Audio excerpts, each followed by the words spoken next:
ایمان مجھے روکے ہے جو کھینچے ہے مجھے کفر، کعبہ میرے پیچھے ہے کلیسا میرے آگے۔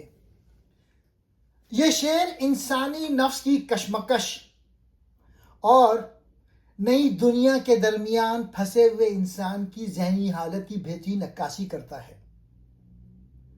غالب نے یہاں کعبہ اور کلیسا کو بطور استعارہ استعمال کیا ہے۔ یہاں کعبہ صرف ایک عمارت نہیں بلکہ ایمان، توحید، روحانی سکون، اسلامی شناخت کی علامت ہے۔ کلیسا، یہاں کلیسا صرف چرچ نہیں بلکہ مغربی تہذیب، جدید فکر، مادہ پرستی، غیر اسلامی فلسفے کی علامت ہے۔ غالب فرماتے ہیں کہ میں ایک ایسے دورائے پر کھڑا ہوں جہاں شدید ذہنی اور روحانی کشمکش ہے۔ میرا روایتی ایمان مجھے آگے بڑھنے سے روکتا ہے اور مرکز کی طرف بلاتا ہے، لیکن نئی دنیا اور جدید دنیا کا سحر مجھے اپنی طرف کھینچ رہا ہے۔ حالت یہ ہے کہ پرانی دنیا یعنی کعبہ میرے پیچھے چھوٹ رہی ہے اور نئی دنیا یعنی کلیسا میرے سامنے ہے، اور میں ان دونوں کے درمیان معلق ہوں۔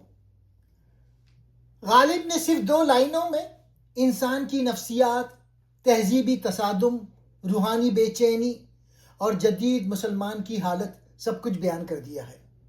اس لیے یہ شعر آج بھی بہت زندہ محسوس ہوتا ہے۔ ایمان روکتا ہے، کفر کھینچتا ہے۔